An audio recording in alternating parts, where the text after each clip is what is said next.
বন্ধুরা, আজকে হলো রবিবার। তো রবিবার দিন আজকে বানাবো মাটন বিরিয়ানি।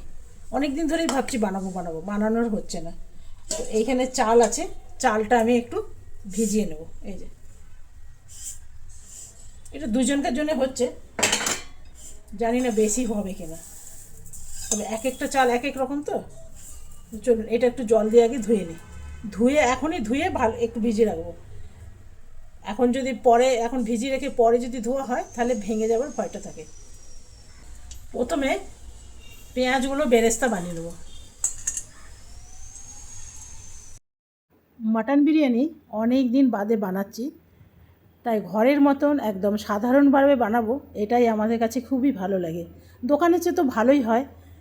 মাংসর মধ্যে দিয়ে দিলাম নুন হলুদ, আর দিয়ে দেবো পেঁয়াজ বাটা, আর দেব জিরে আদা ধনে, আর এর সাথে আছে একটু মৌরি বাটা দিয়ে দিয়েছি, আর দিলাম একটু রসুন বাটা, প্রায় 2 চামচের মতন দিলাম।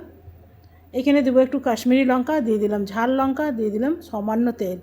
এটা ভালো করে মাখিয়ে নিলাম। এরপরে দিয়ে দিলাম আলুগুলো আমি একসাথেই করে নেব। আর বেরেস্তাটা করতে দিয়েছিলাম, এটা হয়ে গেছে। এটা ঠান্ডা হলে কিন্তু একদম মচমচে হয়ে যাবে। তো আমি এতটা তেল রাখিনি, অল্প তেল আমি উঠিয়ে নিয়েছি। ভালো করে মাংসটা কষিয়ে নেব। দিয়ে দিলাম জল। ঘরের মধ্যে করছি তো সেই জন্য তেল মশলা কম দিয়েই করছি। দোকানেরগুলো তো অতিরিক্ত তেল থাকে। দেখবেন আপনি যদি দোকানেরগুলো প্যাকেটে করে নিয়ে আসেন, দেখবেন বাটির মধ্যে চারিদিকে তেলে ভর্তি থাকে। তো ঘরের মধ্যে আমি একটু হেলদিভাবে বানাবার চেষ্টা করছি। সামান্য দিয়ে দিলাম জল। এরপরে দিয়ে দেবো গরম মশলা। এখানে কোনো রকম বিরিয়ানি মশলা দিলাম না। এটা কিন্তু কুকারে দেবো না, কড়াইয়ের মধ্যেই ধীরে ধীরে করে আমি কষিয়ে নেব। তো বেশ অনেকটা কষানো হয়ে গেছে। এরপরে আমি বিরিয়ানির চালটা বানিয়ে নেব। অনেকক্ষণ ধরে ভিজছে, এইদিকে জলটাও গরম হয়ে গেছে। এখানে দিয়ে দিলাম লং এলাচি দারচিনি, এরপরে দিয়ে দিলাম 2টো তেজপাতা, তাহলে জলটার মধ্যে খুব সুন্দর গন্ধ আসবে। দিয়ে দিলাম নুন। এরপরে চালটা দিয়ে দেবো। আর চালটা আমি 60% কুক করব, একদম 80% বা 90% করব না, একদম 60% করব।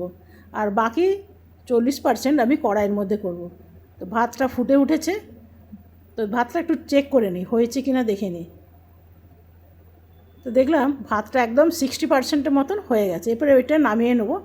আর মাংসটাও হয়ে গেছে। এরপরে আমি চালটা ঢেলে দেবো এর মধ্যে, ভাতটা। এটা দুজনকার জন্য বানাচ্ছি, আগেই বললাম। আর এরপরে এক এক করে এইখানে দিয়ে দেবো সামান্য নুন, আর দিয়ে দেবো একটু মিঠা আতর, খুব কম পরিমাণে 2 ড্রপের মতন দিলাম, কেন কি এসেন্স বেশি দিলে ভালো লাগে না খেতে। এখানে দিয়ে দিলাম কেওড়া জল, হাতে করেই দিলাম। এখানে দিলাম একটু ফুড কালার, খুব সামান্য দিলাম ফুড কালার। এরপরে আলুগুলো আমি এখানে দিয়ে দেবো। আলুগুলো 60% কুক হয়েছে, আর বাকি 40% ভাতের সাথেই হয়ে যাবে।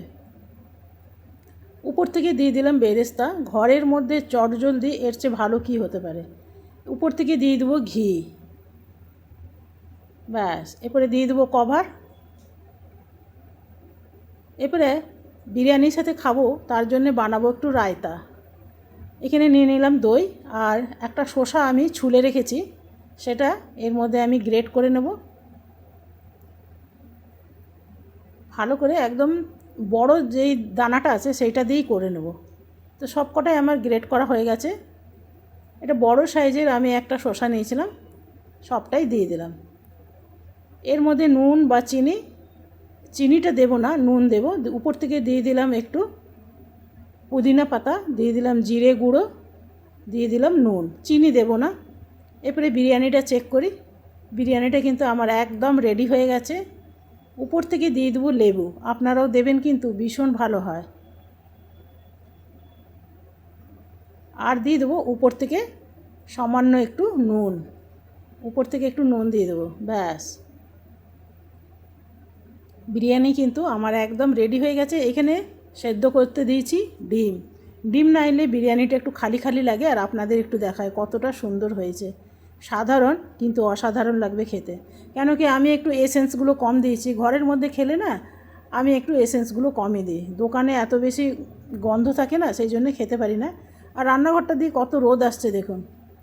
এরপরে আমি বিরিয়ানিটা প্লেটিং করে নিই, একটা বাটির মধ্যে করে নিলাম, তাহলে ছড়াবে না। নিয়ে নিলাম স্যালাড, আর সঙ্গে দুটো নিলাম সেদ্ধ ডিম, আর আছে স্যালাড। কেমন লাগলো বন্ধুরা অবশ্যই জানাবেন। ঘরের বিরিয়ানি ঘরের মতনই হয়েছে খেতে, দোকানের চেয়ে কিছু কম হয়নি। আমি তো বলবো দোকানের চেয়ে অনেক ভালো হয়েছে।